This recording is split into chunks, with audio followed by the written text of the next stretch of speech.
नमस्कार, माउन्टेन समाचार लिएर आएका छौँ। म सुजन चालिसे र साथमा हुनुहुन्छ सहकर्मी खगेन्द्र विष्ट। सुरुमा अहिलेसम्मका मुख्य समाचार।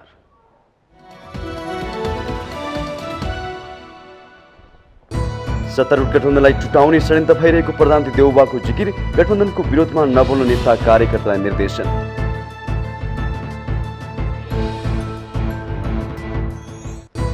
अनुशासित र संस्कारयुक्त नागरिकबाट मात्र राष्ट्रको उत्थान सम्भव भएको राष्ट्रपति भण्डारीको भनाई। सत्यको खोज गर्ने क्षमताबाट समृद्धिको जग बसाउनु पर्नेमा जोड। संसदले दोस्रो पटक नागरिकता विधेयक पारित गरेर पठाउँदा पनि राष्ट्रपति भण्डारी परामर्शमा व्यस्त। प्रमाणीकरण नगरी राजीनामा दिनुपर्ने माओवादी अध्यक्ष दाहालको चेतावनी। वर्षेनी हजारौं विद्यार्थी अध्ययनका लागि विदेश जाँदा अरबौं रुपैयाँ बाहिरिँदै। स्वदेशी विश्वविद्यालयका कतिपय संकाय विद्यार्थी नै नभएकाले बन्द गर्नुपर्ने अवस्थामा। नेपालको कसिलो वैदेशिक लगानी नीतिले देश विकास हुन नसक्ने अर्थमन्त्री शर्माको ठोकुवा। पहाडको ढुङ्गा बेच्न खोज्दा देश बिक्रीको आरोप लागेको गुनासो। बेलायती महारानी एलिजाबेथ द्वितीयको 2 हप्ताभित्र अन्त्येष्टि हुने अनुमान। ऐतिहासिक चर्च वेस्टमिन्स्टरको अन्त्येष्टिको कार्यक्रम मिति ओकिङहम प्यालेसले घोषणा गर्ने। र अस्ट्रेलियाका चर्चित पूर्व बलर ब्रेट ली नेपाल टी20 लिगको मेन्टर नियुक्त। नेपालको क्रिकेट मोह आफूलाई मन परेको लिगको भनाई।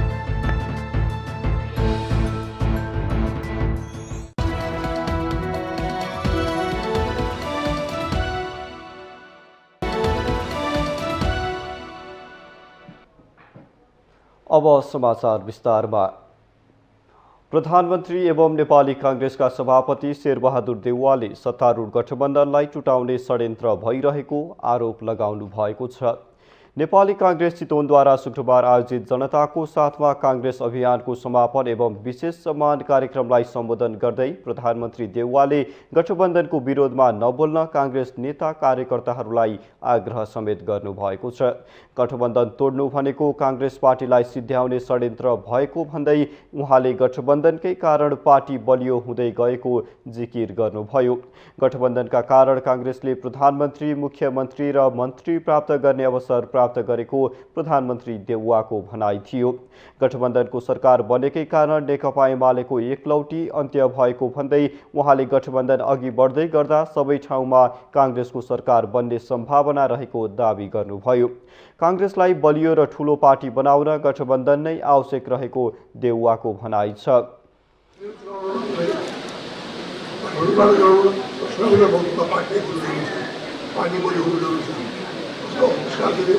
आफ्ना साथीभाइहरू झगडा गर्न सक्नुहुन्छ, भए ढुङ्गा कसै गर्न सक्नुहुन्छ मलाई के गर्छ। अहिले कसैको गठबन्धन परिकल्पना गठबन्धन आवश्यक छ। गठबन्धनलाई बचाएर खानु पनि आवश्यक छ। उहाँले स्थानीय तहको निर्वाचन निष्पक्ष, स्वतन्त्र र भयरहित वातावरणमा सम्पन्न गरेको र आगामी मङ्सिरमा हुने चुनाव पनि शान्तिपूर्ण, स्वतन्त्र र निष्पक्ष हुने बताउनुभयो। प्रधानमन्त्री देउवाले सरकारले संविधान कार्यान्वयनलाई उच्च प्राथमिकता दिएको भन्दै कतिपयले एमसीसी सँगै अमेरिकी सेना नेपालमा बस्छ भनेर भ्रम फैलाएकोमा आपत्ति जनाउनुभयो।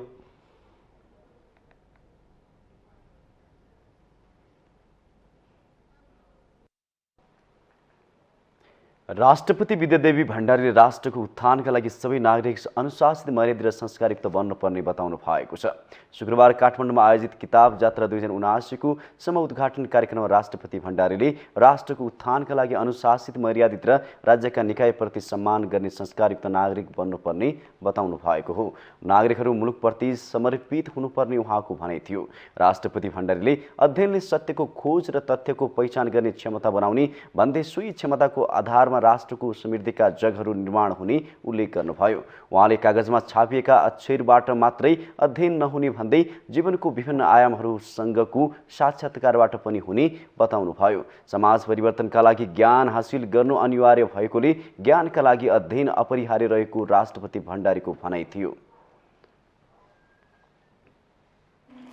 कागजमा छापिएका अक्षरबाट मात्रै हुँदैन, जीवनका विविध आयामसँगको साक्षात्कारबाट पनि हुन्छ। समाज परिवर्तनका लागि ज्ञान हासिल गर्नु अनिवार्य छ। ज्ञानका लागि अध्ययन र पठन अपरिहार्य छ। कार्यक्रममा राष्ट्रपति भण्डारीले साहित्यकार ध्रुवचन्द्र गौतमलाई प्रेस साहित्य सम्मान प्रदान गर्नुभएको थियो। त्यसैगरी किताब यात्रा बेस्ट सेलर पुरस्कारबाट पुस्तक सत्यमोहनका लागि लेखक गिरीश गिरीलाई उहाँले सम्मान गर्नुभयो।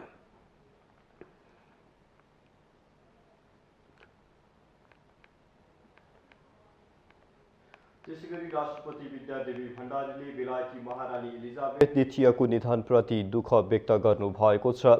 लैनचौरमा रहेको नेपाल स्थित बेलायती दूतावासमा पुगेर उहाँले त्यहाँ राखिएको शोक पुस्तिकामा हस्ताक्षर गर्नुभयो। राष्ट्रपति भण्डारीले नेपालका लागि बेलायती राजदूत निकोला पोलिटसँग कुरा गर्दै महारानीको निधनबाट नेपालले एक असल मित्र गुमाएको भन्दै श्रद्धाञ्जली व्यक्त गरेको राष्ट्रपति कार्यालयले जनाएको छ। एलिजाबेथको निधनपछि काठमाडौँ स्थित बेलायती दूतावासले झण्डा झुकाएको छ भने दूतावासमा शोक पुस्तिका राखेको छ।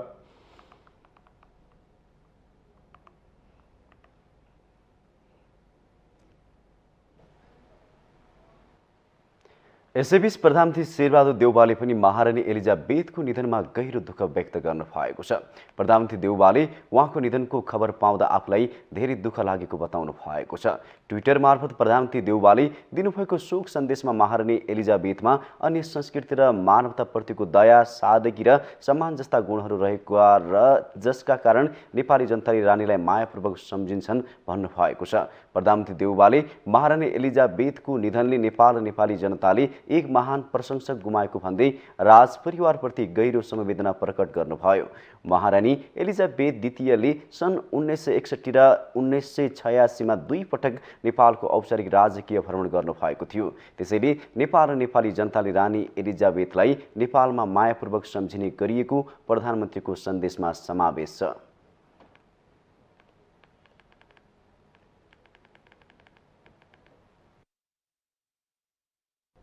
उता पूर्व राजा ज्ञानेन्द्र शाहले पनि बेलायतकी महारानी एलिजाबेथको निधनमा दुःख प्रकट गर्नुभएको छ। स्वर्गीय रानीप्रति श्रद्धाञ्जली प्रकट गर्दै उहाँले शोक सन्तप्त राजपरिवार, बेलायती सरकार, जनताप्रति संवेदना व्यक्त गर्नुभएको छ। स्वर्गीय महारानी राजगद्दीमा विराजमान भएर उहाँले शालीन र उच्च राजकीय मूल्य निर्वाह गरेको कुरा सदा स्मरणीय रहेको पूर्व राजाको सन्देशमा उल्लेख छ। नेपालप्रति बेलायती महारानीको अगाध आत्मीयता सदैव उल्लेख्य रहेको भन्दै उहाँले विभिन्न भ्रमणका क्रममा स्वर्गीय महारानीसँगको भेटवार्तालाई गहन प्राथमिकता दिएको बताउनु भएको छ।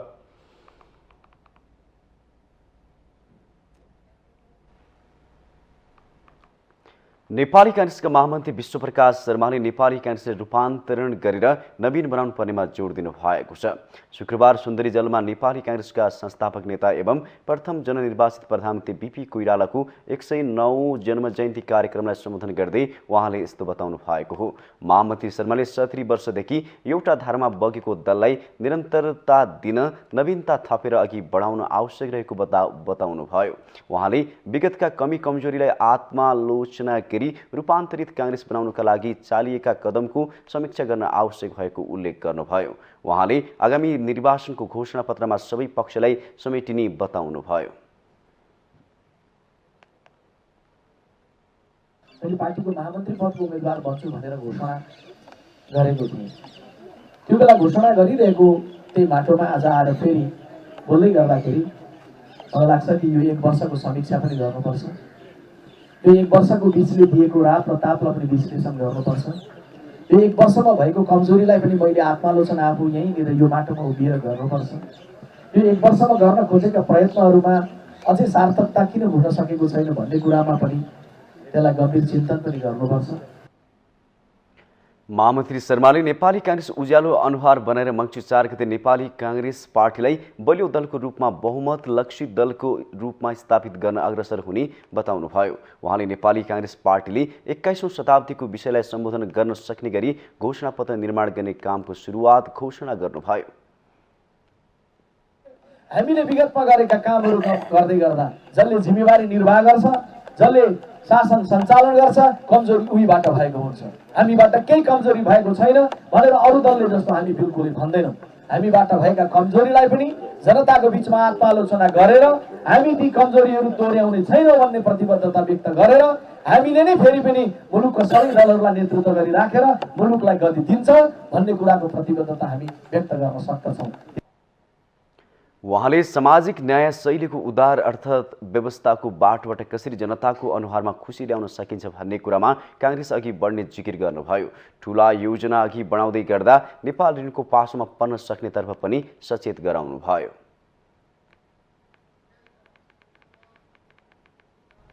शुक्रबार नेपाली काङ्ग्रेसले आफ्ना संस्थापक नेता विश्वेश्वर प्रसाद कोइरालाको सम्झनामा देशभर विभिन्न कार्यक्रम गरेर मनायो। विचार नीति कार्यक्रम र मूल्य मान्यतामा काङ्ग्रेस बीपीको मार्गमा नरहे पनि वर्षेनी बीपीलाई सम्झने कर्मकाण्ड भने काङ्ग्रेसले गर्दै आएको छ। बीपी कोइराला नेपाली प्रजातान्त्रिक आन्दोलनका एक शिखर व्यक्तित्व, राष्ट्रियता, प्रजातन्त्र र समाजवादका लागि एक मानक स्थापना गर्नुभएका बीपी जम्मा 18 महिना सत्तामा रहेर पनि नेपाली राजनीतिलाई नबिर्सने गुण लगाउनु भएको छ। आफ्नो जीवनको सम्पूर्ण समय प्रजातन्त्रको स्थापना र मूल्य मान्यताको राजनीतिमा खर्चनु भएका उहाँले सत्ता आफै चलाउने राजाको महत्वाकांक्षाका कारण लामो समय या त जेलमा बन्दी बनेर या निर्वासनमा रहेर बिताउनु पर्यो। ब्रिटिसकालीन सत्ताबाट भारतलाई स्वतन्त्र बनाउने संग्राममै संलग्न रहनुभएका बीपीले राणा शासनको अन्त्यका लागि नागरिक आन्दोलनको नेतृत्व गर्नुभएको थियो। 2007 सालमा जहानिया शासनको अन्त्यका लागि नेतृत्वदायी भूमिकामा रहेर पनि दिल्ली सम्झौतामा कांग्रेसलाई बाहिर राखेपछि बीपीले भारतीय संस्थापनप्रति असन्तोष जनाउनु भएको थियो। 2007 सालमा प्रजातन्त्र घोषणा गर्दाकै समय राजा त्रिभुवनले संविधान सभाको निर्वाचन गराउने वाचा गरे पनि पछि उहाँ र उहाँको निधनपछि राजगद्दीमा आएका राजा महेन्द्रले चुनाव टार्न खोज्दा संविधान सभाको चुनाव हुन सकेन। 2015 सालमा संसदको निर्वाचन गराउनकै लागि पनि अनेकन आन्दोलन गर्नु पर्यो। 2015 सालमा गराइएको संसदको चुनावमा 2/3 बहुमत ल्याएर बीपी देशको प्रधानमन्त्री त बन्नुभयो, तर राष्ट्रिय अन्तर्राष्ट्रिय कारणले उहाँको शासन 18 महिना भन्दा बढी जानै सकेन। 2017 साल पुस 1 गते राजा महेन्द्रले चालेको शाही कुका कारण बीपीको सरकारको पतन मात्र भएन, लामो समय उहाँ जेलमा बन्दी बनाइनु भयो। केही समयमा प्रजातन्त्र प्रणालीकै बाटोमा फर्काउने राजा महेन्द्रको वचन उहाँले मात्र पूरा नगरेको होइन, उहाँपछि राजगद्दी सम्हाल्नु पुग्नुभएका राजा वीरेन्द्रले पनि बीपीको जीवनकाल भर पूरा गर्नु भएन। बरु 2036 सालमा चर्केको विद्यार्थी आन्दोलनले पञ्चायत व्यवस्थाबारे जनमत संग्रह गराउन राजा वीरेन्द्र तयार हुनुभयो। जनमत संग्रहमा बहुदल पराजित भएपछि धाँधली गराएर पञ्चायतलाई जिताएकाले परिणाम नस्वीकार्न परेको दबाव अस्वीकार गर्दै बीपीले जनमत संग्रहको नतिजा स्वीकार्य रहेको भन्दै पार्टी पंक्तिलाई पनि सोही अनुसार चल्न आग्रह गर्नुभएको थियो। मृत्यु पर्यन्त बीपीले नेपालको दीर्घकालीन हित राजा र जनता मिल्नुमा छ भन्ने वकालत गर्नुभयो। आफ्नो 2/3 बहुमतको शासन बिना कारण राजाले सैन्य कु मार्फत हडप्दा होस्, वर्षौंसम्म जेलमा सडाउँदा होस् वा मृत्युदण्ड हुन सक्ने 8वटा मुद्दाको सामना गर्दा या चरम धाँधलीका बीच बहुदललाई हराएर पञ्चायतलाई जिताउँदा होस्, बीपीले यो मुलुकको हित राजा र जनताको मिलनमै देख्नुभयो। कस्तै कठिनताको समयमा पनि बीपी आफ्नो विचारबाट टस्को मस देखिनु भएन। बरु उहाँले सधैँ भन्ने गर्नुभयो, नेपालमा प्रजातन्त्रभित्र रहने संवैधानिक राजतन्त्रको मात्र भविष्य छ। सक्रिय राजा यो देशले मान्न र धान्न सक्दैन, उहाँको निरन्तरको मत थियो। राजाको व्यवहारले दिक्क भएर बरु राजाविहीन व्यवस्थामा जानुपर्छ कि भन्ने सोच बोक्ने नेताहरूले पनि बीपी बाचुन्जेल उहाँसँग मत बजाएनन्। नेपालको प्रजातान्त्रिक आन्दोलनमा कम्युनिस्टसँग मिलेर जाने प्रस्ताव उहाँले जीवनकालभर स्वीकार्नु भएन। त्यसका सायद 2 कारण थिए। एक, जनमत संग्रहका बेला नेपालका कम्युनिस्टहरूले उहाँलाई दिएको धोका, जो बहुदलको विरोध र पञ्चायतको पक्षमा उभिए। दोस्रो, वैचारिक रूपमा अन्ततः कम्युनिस्टसँग नै सङ्घर्ष गर्नुपर्नेमा उहाँ सचेत हुनुहुन्थ्यो। राज संस्था भनेको विचारविहीन परम्परागत संस्था भएकाले योसँगको लडाईँ क्षणिक हुने र जनताले प्रजातन्त्र फिर्ता ल्याउन सक्नेमा उहाँ दृढ हुनुहुन्थ्यो। तर नेपालको राज संस्थाले बीपीको यो सदास्यता कहिल्यै बुझेन र कांग्रेसलाई वर्गशत्रु ठान्दै कम्युनिस्टलाई पुल पुल्याउँदै एकहोरो किनारा धकेलिरह्यो। परिणाम, पटक पटक संविधानको दायरा नाग्न खोज्दा त्यही कम्युनिस्टसँग मिलेर बीपीकै उत्तराधिकारी आफ्नै भाइ गिरिजा प्रसाद कोइरालाकै पालामा नेपालबाट राज संस्थाको अन्त्य भयो। देशबाट राजतन्त्र मात्र अन्त्य भएन, कङ्ग्रेस स्वयं पनि कम्युनिस्टको पछि लाग्दा वर्णशङ्कर विचारमा परिणत भयो। बीपीले बनाएको कार्यसमिति वा क्याबिनेट जसमा मिलाइएको समावेशिता होस् वा सरकारमा पुग्दा लिइएका क्रान्तिकारी सुधारका विषय या परराष्ट्र नीतिमा लिएको स्वतन्त्र र असंलग्नता या गरिब किसान लक्षित समाजवाद, आज कङ्ग्रेस यो सबैबाट पर धकिलिएको छ। अर्जुन दृष्टि छ त फगत सत्ता, सत्ता अनि सत्ता, जसले कङ्ग्रेस विचारविहीन हाडछालाको अस्थि पञ्जरमा मात्र परिणत भएको छ। माउन्टेन टेलिभिजन एचडीका लागि राजनीतिक ब्युरोको रिपोर्ट। राष्ट्रपति विद्यादेवी भण्डारीले फिर्ता गरेको नागरिकता विधेयक संघीय संसदले दोस्रो पटक पनि हुबहु पारित गरेपछि उहाँले विधेयकका बारेमा फेरि परामर्शमा जुट्नु भएको छ। संसदबाट शीतल निवास पुगेको नागरिकता विधेयक असोज 4 भित्र प्रमाणीकरण गर्नुपर्ने हुन्छ। तर त्यस अगावै संसदको कार्यकाल सकिने हुँदा राष्ट्रपतिले के गर्नुहोला भन्नेमा सबैको ध्यान केन्द्रित भएको छ। तत्कालीन प्रधानमन्त्री पुष्पकमल दाहाल प्रचण्डले प्रधान सेनापति रुखमाङ्गत कटवाललाई कारबाही गर्न गरेको सिफारिस तत्कालीन राष्ट्रपति रामवरण यादवले कार्यान्वयन नगरेपछि पहिलो पटक नेपालमा राष्ट्रपतिको अधिकार क्षेत्रको विषयले चर्चा पाएको थियो। त्यस्तै तत्कालीन प्रधानमन्त्री केपी शर्मा ओलीले प्रतिनिधि सभा विघटन गर्न गरेको सिफारिस हतारमा कार्यान्वयन गरेको भन्दै राष्ट्रपतिको चर्चा आलोचना भएको थियो। अहिले फेरि राष्ट्रिय राजनीतिको केन्द्रमा हुनुहुन्छ राष्ट्रपति विद्यादेवी भण्डारी।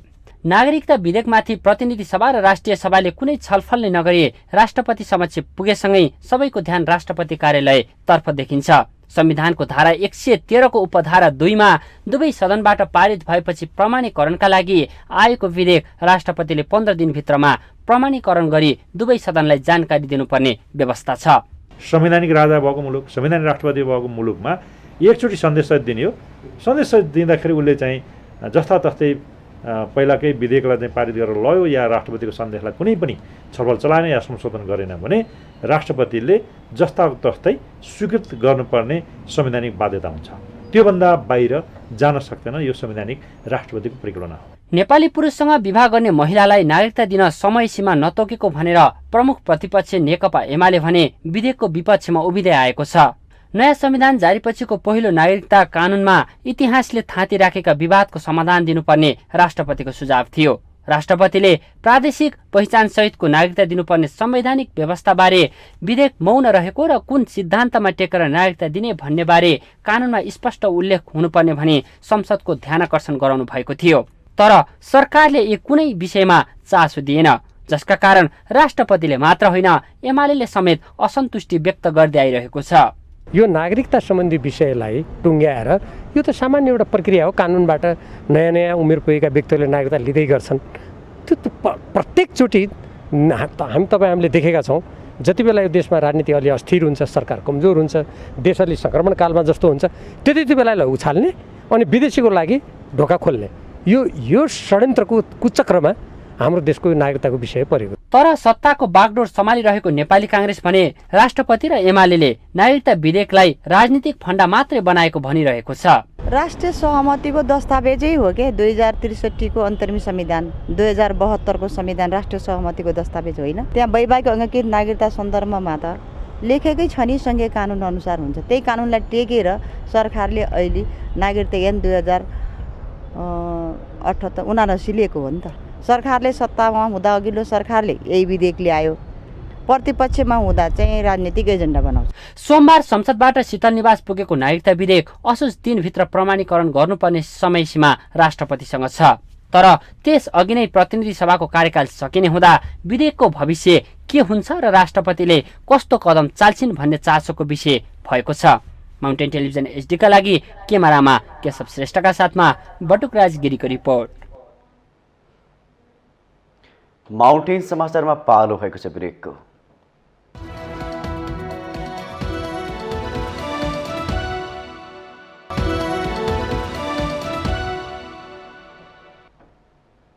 ब्रेकपछि स्वागत छ। अब बाँकी समाचार।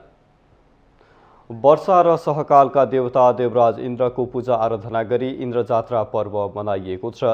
प्रत्येक वर्ष भाद्र शुक्ल चतुर्दशीका दिन पर्ने यो पर्व काठमाडौँ, ललितपुर, भक्तपुर, धुलिखेल, दोलखा लगायतका स्थानमा मनाइन्छ।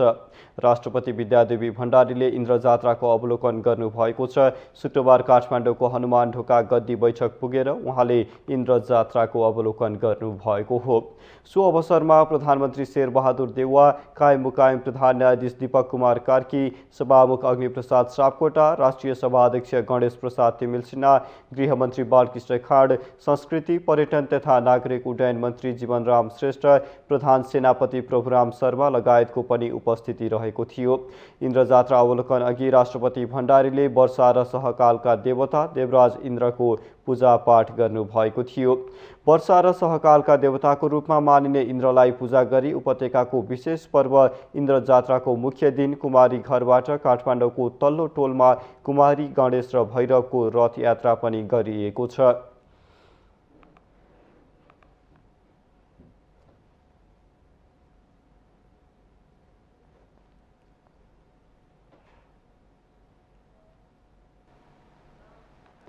नेकपा माओवादी केन्द्रका अध्यक्ष पुष्पकमल दाहालले राष्ट्रपति विद्यादेवी भण्डारीबाट नागरिकता विधेयकलाई ठूलो राजनीतिक विषय बनाउन लागेको आरोप लगाउनु भएको छ। शुक्रबार पोखरामा पत्रकारहरूसँग कुराकानी गर्दै अध्यक्ष दाहालले यस्तो बताउनु भएको हो। उहाँले केही दिन अघि राष्ट्रपति विद्यादेवी भण्डारीसँग छलफल गर्ने क्रममा नागरिकता विधेयकलाई ठूलो राजनीतिक विषय बनाउने मनसाय राखेको सङ्केत पाएको दावी गर्नुभयो। राष्ट्रपतिसँग अब दोस्रो पटक संसदबाट जाँदा प्रमाणीकरण नगर्ने छुट नरहेको उल्लेख गर्दै प्रमाणित नगरी राजीनामा दिने अवस्था आउन सक्ने चेतावनी दिनुभयो। उहाँले दुवै सदनले पारित गरेपछि राष्ट्रपतिले संविधान अनुसार प्रमाणित गर्नुपर्ने जिकिर गर्नुभयो। दाहालले यसपटक राष्ट्रपतिबाट नागरिकता विधेयक प्रमाणीकरण हुने विश्वास पनि व्यक्त गर्नुभयो। राष्ट्रपतिसँग भेटेर कुरा गर्दा उहाँ चाहिँ यो विषयलाई अलि चाहिँ ठुलै पोलिटिकल विषय बनाउने मोडमा भएकै देखेको थिएँ मैले। त्यसकारण नगर्ने सम्भावना पनि छ। त्यसो भयो भने एउटा कुरा त अदालतमा जान्छ इस्यु चाहिँ, र अदालतको फैसला पछि त्यो अगाडि जान्छ। दोस्रो चाहिँ उहाँले रिजाइनेसन दिने, मैले त राष्ट्रपतिजीलाई भनेको पनि थिएँ, यदि तपाईँले दोस्रो पटक पनि प्रमाणीकरण गर्नु भएन भने या त राजीनामा दिनुपर्ने स्थिति आउँछ या अदालतमा जान्छ। त्यस कारण यो दुईटा चाहिँ हुन सक्छ, यो अनुमानको कुरा हो। तर मलाई लाग्छ राष्ट्रपतिले यो पटक प्रमाणीकरण गर्नुहुन्छ। अध्यक्ष दाहालले सत्तारूढ गठबन्धनमा सहमति अनुसार नै आगामी निर्वाचनका लागि सिट बाँडफाँड हुने बताउनु भयो। उहाँले आज बस्ने बैठकले सिट बाँडफाँडको टुङ्गो लगाउने दावी गर्नुभयो। सकारात्मक ढङ्गले हामी समझदारी र सहमतिको निकट चाहिँ पुगिसकेका छौँ। हिजो चाहिँ अरू नेताहरूको अन्यत्र कार्यक्रम नपरेको भए हिजै हामीले टुङ्ग्याउने स्थिति बनिसकेका थियो। अध्यक्ष दाहालले अङ्गीकृत नागरिकताको विषयमा माओवादीको अग्रसरतामा नै 7 वर्षको प्रावधान राज्य व्यवस्था समितिमा बहुमतले पारित गरिएको भए पनि त्यति बेला सर्वसम्मत हुन नसकेको संस्मरण गराउनु भयो।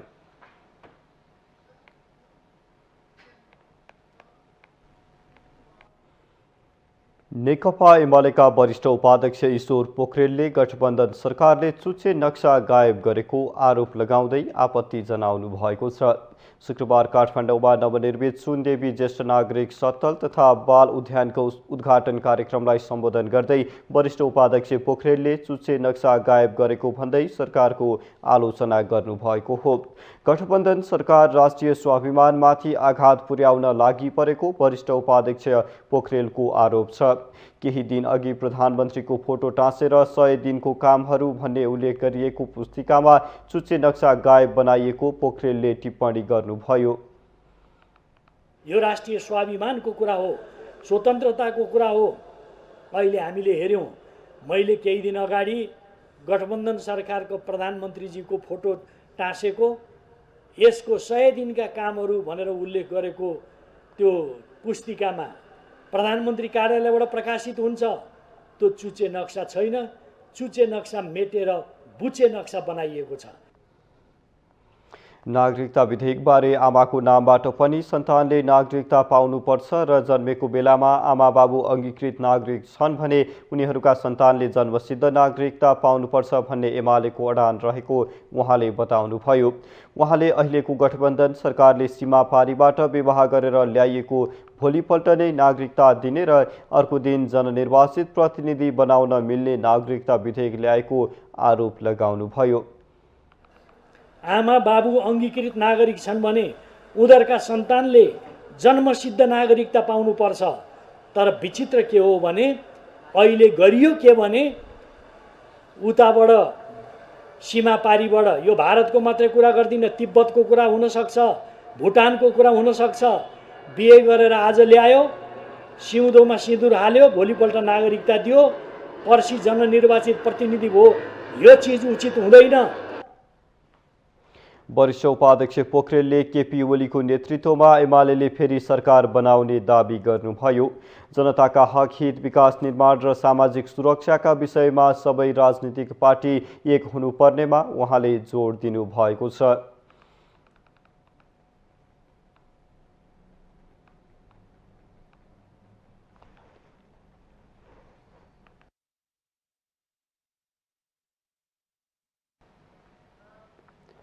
पछिल्लो समय उच्च शिक्षाका लागि विदेशी विद्यार्थीको सङ्ख्या निकै बढेको छ।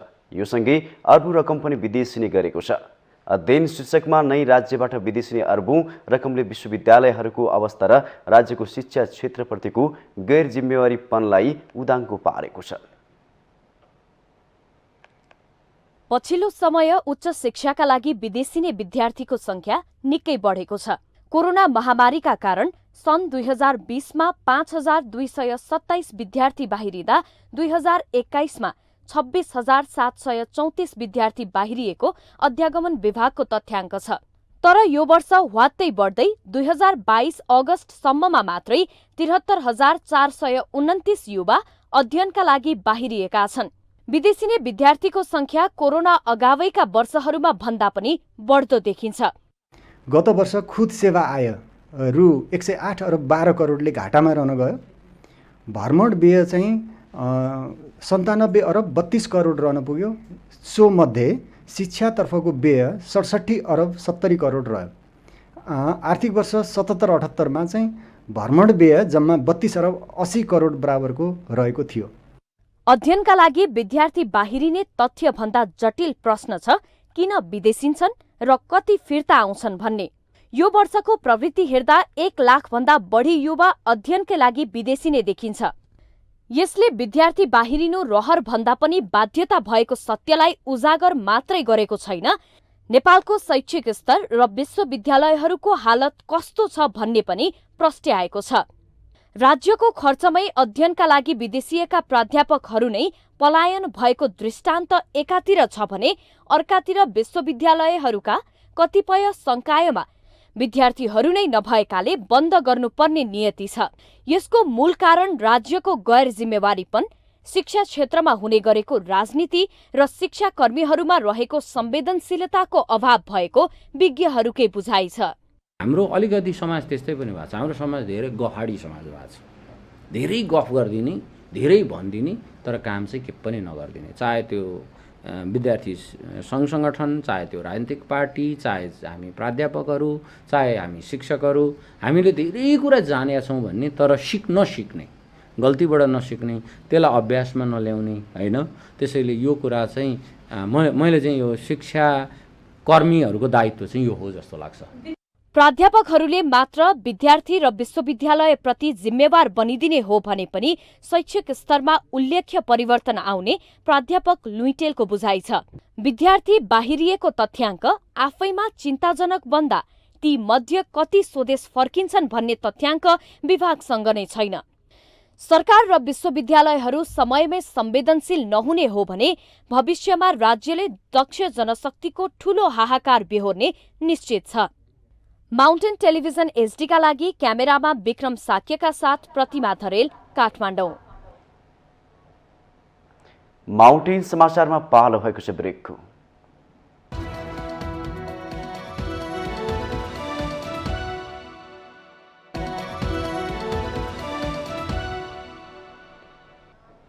ब्रेकपछि पुनः स्वागत छ। अब बाँकी समाचार। अर्थमन्त्री जनार्दन शर्माले नेपालका ठूला परियोजनामा विदेशी लगानी भित्र्याउने हेजिङको विषयमा राष्ट्र बैंक र कर्मचारीहरूले नबुझेको बताउनु भएको छ। शुक्रबार नेपाल उद्योग परिसंघले आयोजना गरेको पूर्वाधार सम्मेलनमा मन्त्री शर्माले यस्तो बताउनु भएको हो। उहाँले आफू ऊर्जा मन्त्री भएको बेला नेपालमा हेजिङको आवश्यकता देखेर चाहिन्छ भन्दा मन्त्रीले देश बर्बाद बनायो भन्ने आरोप लागेको गुनासो गर्नुभयो। विगत लामो समयदेखि नेपालका ठूला परियोजनामा विदेशी लगानी भित्र्याउन हेजिङ आवश्यक भनेर नियमावली बनाउने कुरा अगाडि बढे पनि राष्ट्र बैङ्कको कर्मचारी तन्त्रलाई बुझाउन नसक्दा ठूलो लडाईँ लडेर अहिले मन्त्री परिषदबाट नियमावली पास भएको मन्त्री शर्माले जानकारी दिनुभयो। नेपालको जलविद्युत क्षेत्रमा सबैभन्दा बढी हेजिङको आवश्यकता भए पनि हाइड्रो व्यवसायीहरूले नै चाहिँदैन भनेको उहाँको भनाइ थियो। मन्त्री शर्माले विदेशी लगानी ल्याउन नेपालको वैदेशिक लगानी सम्बन्धी नीति निकै कसिलो रहेको भन्दै यस्तो नीतिले देश विकास हुन नसक्ने ठोकुवा गर्नुभयो। पहाड खनेर ढुङ्गा बिक्री गरौँ भन्ने प्रस्ताव गर्दा देश बिक्री गरेको आरोप लाग्ने गरेको उहाँको भनाइ थियो। मन्त्री शर्माले आफ्नो देशमा भएका स्रोत प्रयोग नगरी कुनै पनि देशमा लगानी बढेर पुँजी निर्माण नहुने दावी गर्नुभयो। मेहनत गरेको छु तर बुझ्दैन। हेजिङ चाहिन्छ यो देशलाई भन्दा एउटा कुनै मिडियाले के लेख्छ भने देश पनि बर्बाद पार्यो फलाना मन्त्रीले हेजिङको कुरा ल्याइरहेछ भन्छ। अनि कसरी गर्ने? अहिले एउटा हेजिङ सम्बन्धी नियमावली मुस्किलले ठुलो लडाईँ लडेर यो मन्त्रालय हाइड्रो पावरको जो झन् अझ सबभन्दा बढी चाहिने पनि त्यही हाइड्रो पावर सेक्टरले के गर्छ भन्दा चाहिन्न हेजिङ भन्छ। हाम्रा नीतिका कारणले कानुनका कारणले हाम्रा व्यवहारका कारणले मैले अघि भनेका कुराहरूले पनि कतिपय विश्वास पैदा हुन नसकिरहेको अवस्था पनि छ। त्यतातिर हामीले जोड दिनुपर्छ र एफडिआईकै कुरा हो। मन्त्री शर्माले नेपाल इन्फ्रास्ट्रक्चर ब्याङ्क लिमिटेड निफ्रा र hydro electricity investment and development company HIDCL मर्जमा जान नमानेको भन्दै आक्रोश व्यक्त गर्नुभयो। उहाँले संस्थागत वा व्यक्तिगत स्वार्थको लागि मर्जरमा जान नमान्नु राम्रो नभएको टिप्पणी गर्नुभयो। नेपालमा खडा भएका लगानी कोष, सञ्चय कोष, कर्मचारी सञ्चय कोष जस्ता संस्थामा भएको पैसा पूर्वाधारमा लगानी गरेर ब्याज खाने गरेको उहाँको आरोप थियो। मन्त्री शर्मा अब त्यस्ता संस्थाहरूमा रहेको रकम पूर्वाधारमा लगानी लगाउनु पर्ने बताउनुभयो।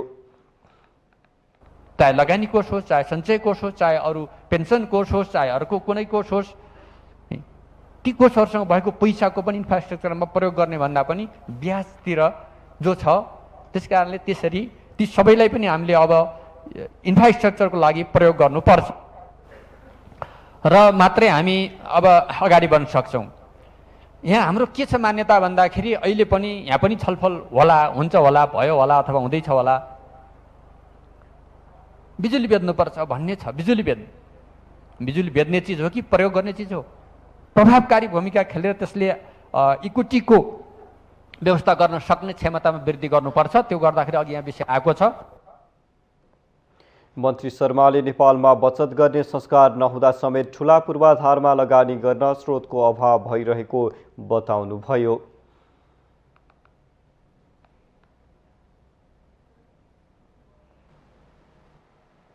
नेपालको सन्दर्भमा कुनै पनि उजुरी उपर गरिने छानबिनको प्रक्रिया हेर्दा कछुवाको गतिमा चाहिँ लाग्छ।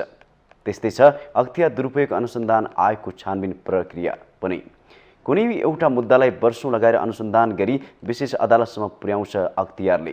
तर भ्रष्टाचारको आरोपमा दायर गरिएका तिनै मुद्दाले पनि सार्थकता नपाउँदा अख्तियार र अदालतको कार्य सम्पादनप्रति प्रश्न उत्पन्न भएको छ। 5 असार 2079 बाँकेको सिक्टा सिँचाइ आयोजनामा भ्रष्टाचार अभियोग पुष्टि हुन नसकेको भन्दै सबै आरोपितलाई सफाई दिएको थियो विशेष अदालतले। आयोजनामा 2 अर्ब 13 करोड रुपैयाँ बराबरको भ्रष्टाचार भएको भन्दै पूर्व मन्त्री विक्रम पाण्डे र 2 आयोजना प्रमुख सहित 21 जना विरुद्ध अख्तियार दुरुपयोग अनुसन्धान आयोगले विशेष अदालतमा मुद्दा दायर गरेको थियो। तर देवानी दायित्वको विषयमा भ्रष्टाचार आरोप स्थापित हुन नसक्ने भन्दै अदालतले आरोपितलाई सफाई दियो। भ्रष्टाचारकै कारण 25 अर्ब लागतको सिँचाइ आयोजना वर्षौंदेखि अलपत्र छ। अख्तियारको प्राविधिक प्रतिवेदनले सिक्टा निर्माणका क्रममा भ्रष्टाचार बाहेक केही देख्दैन। प्रतिवेदन अनुसार माटोको गुणस्तर परीक्षण नै नगरी नहर निर्माण थालिएको थियो। महालेखा परीक्षकको कार्यालयले पनि उक्त आयोजनामा अनियमितता भएको भन्दै बारम्बार प्रश्न उठाएको थियो। यस्तोमा अदालतको फैसला फरक आउँदा सिक्टा प्रकरणको मुख्य दोषी को हो भन्ने प्रश्न अझै पनि गर्वमै छ। यता उजुरी उपर गरिएको अनुसन्धानमा कुनै कसुर बाँकी नराखेको अख्तियारको दाबी छ। विगतको सिकाइ लर्निङबाट पनि धेरै कुराहरू हामीले चाहिँ त्यसमा सुधार गरेर लगेको अवस्था छ। अनुसन्धान अभियोजन गर्ने कुराहरूमा निश्चय पनि हाम्रो रेगुलर सुधार गर्दै हामीले लगिसकेको अवस्था छ। अब जहाँसम्म अब अदालतले फैसला गर्ने कुरा त अदालतले प्रमाण मूल्याङ्कन गरेर गर्ने, अब स्वतन्त्र अदालतहरूको विषयमा मैले अरू टिका टिप्पणी गर्ने कुराहरू पनि आएन। तथापि हामीले कतिपय मागदाबी लिएर गएको कुराहरूमा त्यो पुष्टि नहुँदाखेरि हामी त्यसमा फेरि आयोगबाट निर्णय गराएर पुनरावेदन जाने अवस्था पनि हाम्रो रहिआएको छ। सिक्टा प्रकरण त एउटा उदाहरण मात्रै हो। अख्तियारले सम्पूर्ण तौरबाट छानबिन गरी विशेष अदालतमा दर्ता गराएका धेरै मुद्दाहरूमा प्रतिवादीले सफाई पाएका छन्। अनियमितता, बेथिति र ढिलासुस्ती नेपालको राष्ट्रिय चरित्र नै बनिसकेको छ। भ्रष्टाचार र बेथितिले देशलाई भित्रभित्रै धुमिल बनाएको छ। अहिले पनि अख्तियारमा विशेष प्रकृतिका ठूला मुद्दाहरूको उजुरी संख्या झण्डै 2300 को हाराहारीमा छन्। विशेष प्रकृतिका उजुरीको छानबिन नै कछुवाको गतिमा अगाडि बढिरहेका बेला छानबिन भई अदालतसम्म पुगेका मुद्दाको विरुद्धमा फैसला आउँदा अख्तियारको छानबिन र अदालतको फैसला प्रक्रियामाथि नै प्रश्न उत्पन्न भएको छ। मूल कुरै के हो भने अख्तियारमा नियुक्ति कसरी हुन्छ भन्ने कुरा महत्त्वपूर्ण हो। मान्छे कसरी नियुक्त हुन्छन् भन्ने कुरा मैले अघि नै भने नि, बेसिकली अख्तियारमा को अस्तित्वमै नियुक्तिमै प्रश्नवाचक चिन्ह उठिराखेको बेलामा तपाईँ अख्तियार धेरै बलियो होस्, एकदम स्वतन्त्र भएर काम गरोस् भनेर कसरी आशा गर्न सकिन्छ, होइन? त्यस कारणले मेन जग नै के हो भने अख्तियारलाई कन्फिडेन्स भएन नि त्यहाँका मान्छेलाई, भोलि नरहिएला कि भन्ने भयो, होइन? सपोर्ट हुनु पर्यो नि चारैतिरबाट अख्तियारलाई, त्यो सपोर्ट चाहिँ देखिँदैन। यसरी बारम्बार अदालतबाट आउने अख्तियारको दाबी विपरीतका फैसलाले नयाँ बहसको सिर्जना गरेको छ। भ्रष्टाचार र बेथिति न्यूनीकरणको मुख्य जिम्मेवारी काँधमा बोकेका निकाय बीचको तादम्यता नमिल्दा भ्रष्टाचारीले प्रशय पाइरहेका छन्। दिन 2 गुणा र रात 4 गुणाको हिसाबले बढिरहेको भ्रष्टाचार र अनियमिततालाई रोक्न सम्बन्धित निकाय जिम्मेवार बन्न आवश्यक छ। माउन्टेन टेलिभिजन एचडीका लागि शीतल रिजालको रिपोर्ट। 2079 साल सुरु भए यता प्राकृतिक विपदबाट 176 जनाको ज्यान गएको छ। राष्ट्रिय विपद जोखिम न्यूनीकरण तथा व्यवस्थापन प्राधिकरणका अनुसार बाढी, पहिरो, टुबान, सर्पदंश, आगलागी लगायतका विपदबाट भाद्र 23 गतेसम्म 176 जनाको ज्यान गएको हो। सबैभन्दा धेरै चट्याङका कारण 66 जनाले ज्यान गुमाउँदा बाढी र पहिरोबाट 38 जनाको ज्यान गएको छ। सोही अवधिमा 450 जना घाइते हुँदा करिब 2100 परिवार प्रभावित भएको प्राधिकरणको तथ्याङ्क छ। विक्रमसम्म 2068 देखि 2078 सालसम्म 11 वर्षको अवधिमा मनसुनजन्य विपदबाट 2362 जनाको मृत्यु भएको र 880 जना बेपत्ता भएको प्राधिकरणको तथ्याङ्कले देखाउँछ। अझै केही दिन विभिन्न प्रदेशमा मेघगर्जन, चट्याङसहित भारी वर्षाको सम्भावना रहेकाले सबैलाई सचेत हुन जल तथा मौसम विज्ञान विभागले सचेत गराएको छ।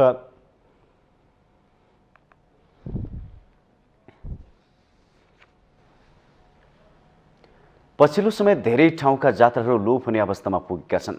यसै क्रममा परम्परादेखि मनाउँदै आएको बाघ जात्राको संरक्षणका लागि डडेलधुरा सदरमुकाममा बाघ जात्रा देखाइएको छ। जात्रा हेर्न पर्यटकहरूको भिड लागेकाले संरक्षण तथा सम्वर्धनमा स्थानीयले जोड दिएका छन्।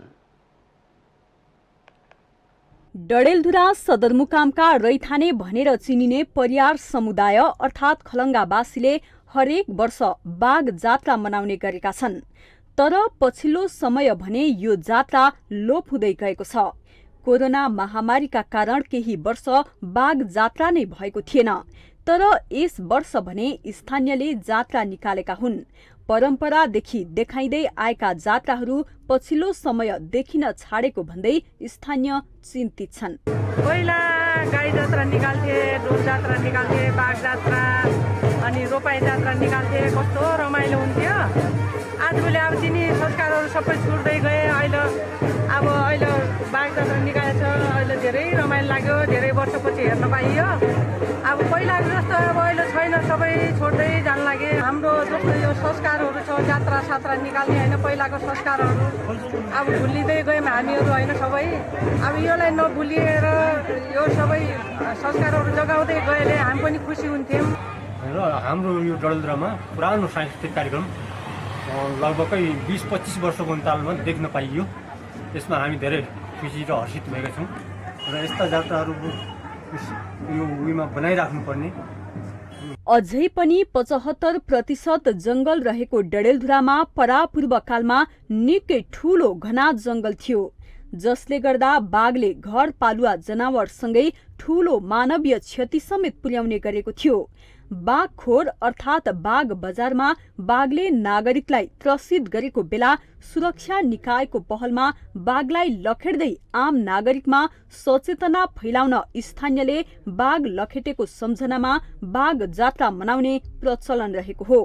परम्परादेखि पुर्खाले देखाउँदै आएको बाघ जात्रा पछिल्लो समय लोप भएकाले आफ्नो कला संस्कृतिको जगेर्ना गर्नुपर्ने स्थानीयको भनाइ छ। हाम्रो पालामा हामीले धेरै वर्ष जात्रा निकालेका थियौँ, निरन्तर रूपमा चलिरहेका थियो र केही वर्ष ग्याप रह्यो, केटाहरूले चासो दिएनन्। अहिले आएर युवा केटाहरूले चासो दिइरहेको हुनाले रमाइलो भइरहेछ।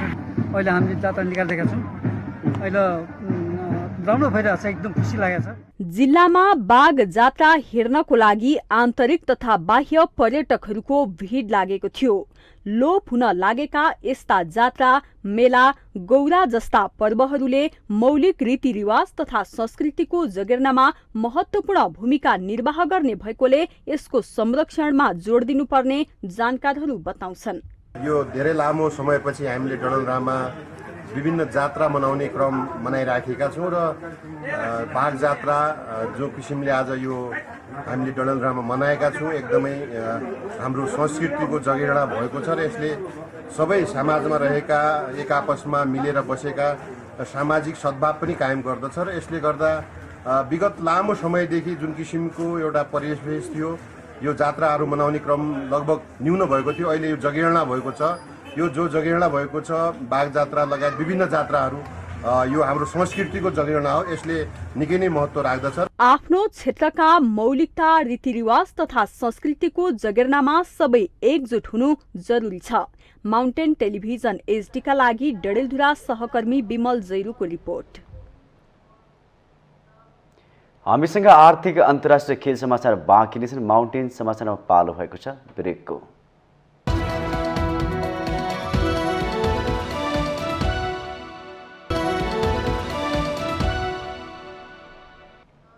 ब्रेकपछि स्वागत छ। अब पालो आर्थिक समाचारको।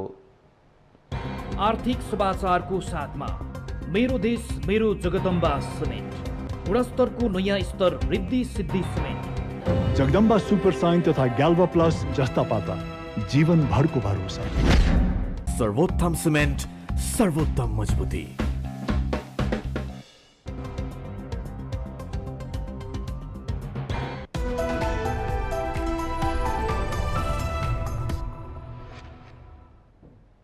नेपाल राष्ट्र बैंकका डेपुटी गभर्नर बमबहादुर मिश्रले बैंकहरूमा तरलता अभाव नभएको बताउनु भएको छ।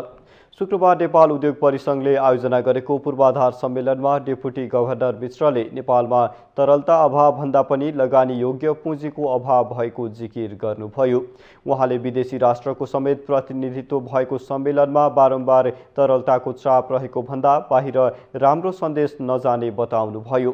बैंकहरूबाट ऋणपत्र बन्ड जारी गरेर पूर्वाधार विकासको लागि बृहत लगानी जुटाउन सकिने भन्दै डेपुटी गभर्नर मिश्रले बैंकहरूले 5 खर्ब 38 अर्ब रुपैयाँ बराबरको बन्ड निष्कासन गर्न सक्ने व्यवस्था गरेको प्रश्न पार्नुभयो। उहाँले हालसम्म बैंकहरूले 1 खर्ब 30 अर्ब रुपैयाँको बन्ड जारी गरिसकेको बताउनुभयो। पूर्वाधारमा निर्माणमा थप लगानीका लागि बाहिरबाट ऋण लिन पाउने व्यवस्था राष्ट्र बैंकले गरेको भन्दै मिश्रले सजिलैसँग पस्न र बस्न देऊ भन्ने नीतिमा लाग्नुपर्छ भन्ने नीति राष्ट्र बैंकको भएको बताउनुभयो। उहाँले सरकारले पीपीए खुलाएपछि नेपाल बैंकर्स एसोसिएसनका अध्यक्ष तथा अन्य बैंकरलाई बोलाएर छलफल गरेको जानकारी दिनुभयो। मिसम्याचको लागि हिजो अस्ति न्युजमा हेरेको थिएँ, अघि उहाँले 13,000 भन्नुभयो, मैले चाहिँ सुनेको 1750 मेगावाटको पिपिए खुल्दैछ अरे। 1750 × 20 गर्दाखेरि 3 खरब 50 अरब भयो। मलाई टेन्सन भइरहेको थियो, ल पैसा कहाँबाट ल्याउने हो, त्यो पिपिए खोलाएर मात्र त भएन, हाइड्रो पावरको व्यवसायहरू त पैसा चाहियो भनेपछि नेपाल राष्ट्र ब्याङ्कलाई पनि एउटा किसिमको शक चाहिँ पर्छ कि यो कहाँबाट ल्याउने 350 अर्ब भन्ने बित्तिकै मैले यो हिसाब गरेर चाहिँ यो गर्न सकिन्छ भनेर ब्याङ्कसँग मैले अनिलजीहरूलाई बोलाएर कुरा पनि गरेँ। हेजिङ विनियमावली जारी भइसकेकाले पूर्वाधारमा लगानी गर्न आवश्यक सहजीकरणका लागि केन्द्रीय बैंक तयार रहेको मिश्रले बताउनुभयो। त्यस्तै नेपाल बैंकर्स एसोसिएसनका अध्यक्ष अनिल उपाध्यायले सरकारका 3वटा बैंकले पूर्वाधार निर्माणमा वैदेशिक लगानी ल्याएर तत्काल सहयोग गर्न सक्ने बताउनुभयो। सरकारी बैंक भएकाले बैंक ग्यारेन्टी सरकार बस्ने र कन्ट्री रेटिङ पनि गर्नु नपर्ने उहाँको भनाइ थियो। हाराहारीको क्यापेसिटीको मा छौँ हामी 80-90 अरब। 3टा बैंकलाई त गभर्मेन्ट ग्यारेन्टी जहिले पनि छ, किनभने यो प्र्याक्टिस हिजोको दिनमा कृषि विकास बैंकले इफाडबाट 30 इयर्सको लागि 80 मिलियन चाहिँ डलर चाहिँ एग्रिकल्चर भ्यालु चेनमा ल्याएको छ सरकार अर्थ मन्त्रालयको सहयोगमा। अब म यस्तो कुरा 3टा बैंकले गर्न सक्यो भने मलाई सरकारको बैंकले यो सेक्टरमा इमिडिएट चाहिँ हामीले चाहिँ सपोर्ट गर्न सक्ने ठाउँ चाहिँ ओपन छ। उपाध्यायले विदेशी लगानी भित्र्याउन बैंकको प्रमुख कार्यकारी अधिकृतको मात्रै जिम्मेवारी नभएको उल्लेख गर्नुभयो।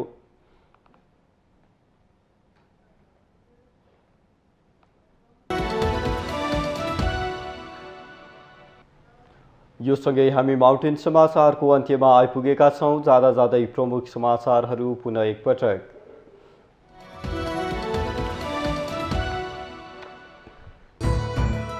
सत्तारूढ गठबन्धनलाई टुटाउने षड्यन्त्र भइरहेको प्रधानमन्त्री देउवाको जिकिर। गठबन्धनको विरोधमा नबोल्न नेता कार्यकर्तालाई निर्देशन। अनुशासित संस्कारयुक्त नागरिकबाट मात्र राष्ट्रको उत्थान सम्भव भएको राष्ट्रपति भण्डारीको भनाई। सत्यको खोज केन्द्र क्षमताबाट समृद्धिको जग बसाउनु पर्नेमा जोड। संसदले दोस्रो पटक नागरिकता विधेयक पारित गरेर पठाउँदा पनि राष्ट्रपति भण्डारी परामर्शमै व्यस्त। प्रमाणीकरण नगरे राजीनामा दिनुपर्ने माओवादी अध्यक्ष दाहालको चेतावनी। वर्षेनी हजारौं विद्यार्थी अध्ययनका लागि विदेश जाँदा अरबौं रुपियाँ बाहिरिँदै स्वदेशी विश्वविद्यालयका कतिपय संकायमा विद्यार्थी नभएकाले बन्द गर्नुपर्ने अवस्थामा। नेपालको कसिलो वैदेशिक लगानी नीतिले देश विकास हुन नसक्ने अर्थमन्त्री शर्माको ठोकुवा। पहाडको ढुङ्गा बेच्न खोज्दा देश बिक्रीको आरोप लागेको गुनासो। बेलायती महारानी एलिजाबेथ द्वितीयको 2 हप्ताभित्र अन्त्येष्टि हुने अनुमान। ऐतिहासिक चर्च वेस्टमिन्स्टरमा अन्त्येष्टि कार्यक्रम मिति बकिङहम प्यालेसले घोषणा गर्ने। र अस्ट्रेलियाका चर्चित पूर्व बलर ब्रेट ली नेपाल टी20 लिगको मेन्टरमा नियुक्त। नेपालीको क्रिकेट मोह आफूलाई मन परेको लीको भनाई।